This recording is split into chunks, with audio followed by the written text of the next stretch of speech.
ಬಳ್ಳಾರಿಯಲ್ಲಿ ಮಹಿಳಾ ಅಧಿಕಾರಿಗೆ ಲೈಂಗಿಕ ಕಿರುಕುಳ ಕೊಟ್ಟ ಸಹೋದ್ಯೋಗಿ ವಿಚಾರಕ್ಕೆ ಸಂಬಂಧಪಟ್ಟಂತೆ ಈ ವಿಚಾರ ಸಂಬಂಧ ಮಹಿಳೆ ಠಾಣೆಯ ಮೆಟ್ಟಿಲೇರಿದ್ದಾರೆ. ಈ ಲೈಂಗಿಕ ಕಿರುಕುಳ ತುಂಬಾ ಜಾಸ್ತಿ ಆಯಿತು ಅಂತ ಹೇಳಿ ಬೇಸತ್ತು ಠಾಣೆಯ ಮೆಟ್ಟಿಲೇರಿದ್ದಾರೆ ಮಹಿಳಾ ಅಧಿಕಾರಿ. ಸಿರುಗುಪ್ಪ ನಗರಸಭೆಯಲ್ಲಿ ಲೈಂಗಿಕ ಕಿರುಕುಳ ಆರೋಪ ಕೇಳಿ ಬರ್ತಾ ಇರೋದು. ಕಿರಿಯ ಆರೋಗ್ಯ ಸಹಾಯಕಿಗೆ ಲೈಂಗಿಕ ಕಿರುಕುಳ ಕೊಡಲಾಗಿದೆ ಅನ್ನೋ ಆರೋಪ. ಯಾರಿಂದ? ಹಿರಿಯ ಆರೋಗ್ಯಾಧಿಕಾರಿ ರಂಗಸ್ವಾಮಿ.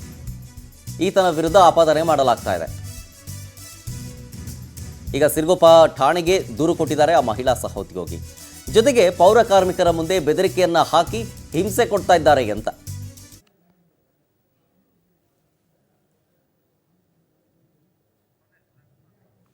ಈ ಫೋಟೋದಲ್ಲಿ ನೋಡ್ತಾ ಇರೋದು ರಂಗಸ್ವಾಮಿ ಅಂತ. ಈತನ ವಿರುದ್ಧವೇ ಆರೋಪ ಕೇಳಿ ಬರ್ತಾ ಇರೋದು. ಹಿರಿಯ ಆರೋಗ್ಯಾಧಿಕಾರಿ ಅಂತೆ. ಈತ ಕಿರಿಯ ಆರೋಗ್ಯ ಸಹಾಯಕಿಗೆ ಲೈಂಗಿಕ ಕಿರುಕುಳ ಕೊಡ್ತಾ ಇದ್ದಾನೆ ಅಂತ.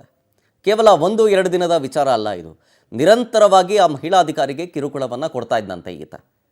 ಹಾಗಾಗಿ ಆ ಕಿರುಕುಳದಿಂದ ಬೇಸತ್ತು ಕಡೆಗೆ ಪೊಲೀಸ್ ಠಾಣೆಗೆ ಮೆಟ್ಟಿಲೇರಿದ್ದಾರೆ. ಈ ವಿಚಾರ ಸಂಬಂಧ ಪೊಲೀಸರು ಕಂಪ್ಲೇಂಟ್ ದಾಖಲಿಸಿಕೊಂಡು ತನಿಖೆಯನ್ನು ಶುರು ಮಾಡಿದ್ದಾರೆ.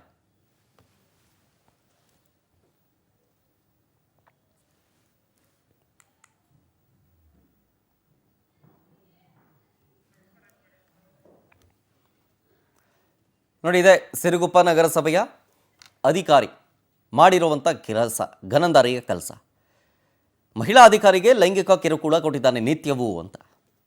ಅದಕ್ಕೋಸ್ಕರ ಆ ನೊಂದ ಮಹಿಳೆ ಪೊಲೀಸ್ ಠಾಣೆಗೆ ಮೆಟ್ಟಿಲೇರಿದ್ದಾರೆ. ಈತನೇ ರಂಗಸ್ವಾಮಿ. ಪೌರ ಕಾರ್ಮಿಕರ ಮುಂದೆ ಬೆದರಿಕೆಯನ್ನು ಹಾಕಿ ಚಿತ್ರ ಹಿಂಸೆ ಕೊಡ್ತಾ ಇದ್ದಾನೆ ನನಗೆ. ಅದು ಕೇವಲ 1 ದಿನ ಅಲ್ಲ, ಹಲವು ದಿನಗಳಿಂದಲೂ ಕೂಡ.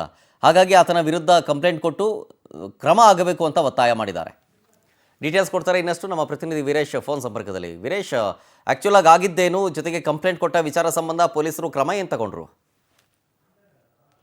ಹೌದು ಶರತ್, ಈ ಒಂದು ಗಣಿ ಜಿಲ್ಲೆ ಬಳ್ಳಾರಿಯ ಭತ್ತದ ನಾಡೆಯಾಗಿರತಕ್ಕಂತಹ ಸಿರುಗುಪ್ಪ ನಗರಸಭೆಯಲ್ಲಿ ಒಂದು ಹಿರಿಯ ವೈದ್ಯಾಧಿಕಾರಿ, ಹಿರಿಯ ವೈದ್ಯಕೀಯ ಅಧೀಕ್ಷರಾಗಿರತಕ್ಕಂತಹ ರಂಗಸ್ವಾಮಿ ಎಂಬುವರು ತಮ್ಮ ಸಹೋದ್ಯೋಗಿ ಮತ್ತು ಕಿರಿಯ ಆರೋಗ್ಯ ಅಧಿಕಾರಿಯಾಗಿರ್ತಕ್ಕಂತಹ ಒಂದು ಸವಿತಾ ಅನ್ನೋರ ಮೇಲೆ ಲೈಂಗಿಕ ಕಿರುಕುಳವನ್ನು ಮಾಡಲು ಸಾಕಷ್ಟು ಸುಮಾರು 6-8 ತಿಂಗಳಿಂದಲೂ ನಿರಂತರವಾಗಿ ಪ್ರಯತ್ನ ಮಾಡ್ತಿರ್ತಾರೆ. ಈ ವಿಚಾರವಾಗಿ ಸಾಕಷ್ಟು ನೊಂದಂತಹ ಮಹಿಳೆ ಯಾವುದೇ ಕಾರಣಕ್ಕೂ ಅವರ ಒಂದು ಬೇಡಿಕೆಗೆ ಈಡೇರಿದಂತಹ ಸಂದರ್ಭದಲ್ಲಿ ಈಗ ಅವಳನ್ನು ಟಾರ್ಗೆಟ್ ಮಾಡಿ ಕೆಲಸದ ವಿಚಾರದಲ್ಲಿ ಎಲ್ಲೋ ಒಂದು ಕಡೆ ಅವಳಿಗೆ ಅನಗತ್ಯವಾಗಿ ತೊಂದರೆ ಕೊಡತಕ್ಕಂತಹ ಕೆಲಸ ಮಾಡುವುದು, ಜೊತೆಗೆ ಅವೆಚ್ಚ ಶಬ್ದಗಳಿಂದ ಬೈಯುವಂತಹ ಕಾರ್ಯವನ್ನು ಮಾಡುವುದು. ಅದೇ ರೀತಿಯಾಗಿ ಈ ರೀತಿಯ ಯಾರು ಬೇಡಿಕೆ ಆಗಿರ್ಲಿ, ಆಮೇಲೆ ಯಾವುದೇ ಒಂದು ವಿಚಾರವಾಗಿರ್ಲಿ ಮತ್ತೊಬ್ಬರಿಗೆ ತಿಳಿಯಲಾರದಂತೆ ನೋಡಿಕೊಳ್ಳತಕ್ಕಂತಹ ಕಾರ್ಯ ಮಾಡಬೇಕು. ಒಂದು ವೇಳೆ ತಿಳಿದರೆ ನಿನ್ನನ್ನು ಏನು ಉದ್ಯೋಗದಿಂದ ತೆಗೆದು ಹಾಕುವೆ, ಇಲ್ಲ ನಿನ್ನನ್ನು ಏನು ಯಾವುದೇ ಕಾರಣಕ್ಕೂ ಮುಂದುವರಿಯಲು ಬಿಡಲಿಲ್ಲ ಎನ್ನತಕ್ಕಂತಹ ಒಂದು ಭಯಾನಕವಾದಂತಹ ಮಾತುಗಳನ್ನು ಹೇಳುವುದರ ಮೂಲಕ ಮಾನಸಿಕವಾಗಿ ಚಿತ್ರಹಿಂಸೆಯನ್ನು ನೋಡಿರ್ತಾನೆ ಅಂತ ಒಬ್ಬ ರಂಗಸ್ವಾಮಿ ಎನ್ನತಕ್ಕಂತಹ ವ್ಯಕ್ತಿಯು ತನ್ನ ಒಂದು ಲೈಂಗಿಕ ತೃಪ್ತಿ ತೀರಲಿಲ್ಲ ಎನ್ನತಕ್ಕಂತಹ ಒಂದೇ ಕಾರಣಕ್ಕಾಗಿ ಈ ಒಂದು ಟಾರ್ಗೆಟ್ ಮಾಡಿ ಸವಿತಾ ಎನ್ನತಕ್ಕಂತಹ ಮಹಿಳೆಯ ಸಂತ್ರಸ್ತೆಯನ್ನು ಸಾಕಷ್ಟು ಮಾನಸಿಕವಾಗಿ ಮತ್ತು ಒಂದು ಸಾಮಾಜಿಕವಾಗಿ ಕುಗ್ಗಿಸುವಂತಹ ಪ್ರಯತ್ನ ಮಾಡ್ತಾನೆ. ಇದರಿಂದಾಗಿ ಎಲ್ಲೋ ಒಂದು ಕಡೆ ನೊಂದಂತಹ ಮಹಿಳೆಯು ಸುಮಾರು 6-7 ತಿಂಗಳಿಂದ ತನ್ನ ಮನಸ್ಸಲ್ಲೇ ಏನು ದುಃಖವನ್ನು ನುಂಗುತ್ತಾ ಬಂದಿರತಕ್ಕಂತಹ ಮಹಿಳೆ ಈ ಒಂದು ಅವಳ ಹೆಣ್ಣಿನ ಸಹನೆಯ ಕಟ್ಟೆ ಹೊಡೆದು ಕೊನೆಯದಾಗಿ ನಾವು ಪೊಲೀಸ್ ಮೆಟ್ಟಿಲು ಏರಿದ್ದಾಳೆ. ನನಗೆ ನ್ಯಾಯ ಒದಗಿಸುವಂತಹ ಕಾರ್ಯವಾಗಬೇಕು. ಮೇಲಧಿಕಾರಿಗಳಿಂದ ಸಾಕಷ್ಟು ರೀತಿಯಾದಂತಹ ಕಿರುಕುಳ ಮತ್ತು ಒತ್ತಡವು ಬರ್ತಾ ಇದೆ. ಅದರಲ್ಲಿ ಅವರ ಸ್ವಾಧೀನದಿಂದ ಏನು ಲೈಂಗಿಕ ಅವರು ಆಹ್ವಾನ ಮಾಡ್ತಕ್ಕಂತಹ ಕೆಲಸ ಮಾಡ್ತಾ ಇದ್ದಾರೆ ಅನ್ನತಕ್ಕಂಥ ಆರೋಪವು ಕೇಳಿ ಬಂದಿದೆ. ಈ ವಿಚಾರವಾಗಿ ಬಳ್ಳಾರಿ ಸಿರುಗುಪ್ಪ ನಗರದ ಪೊಲೀಸ್ ಠಾಣೆಯಲ್ಲಿ FIR ದಾಖಲಾಗಿದೆ. Yes, thank you Veeresh ಡೀಟೇಲ್ಸ್ಗಾಗಿ.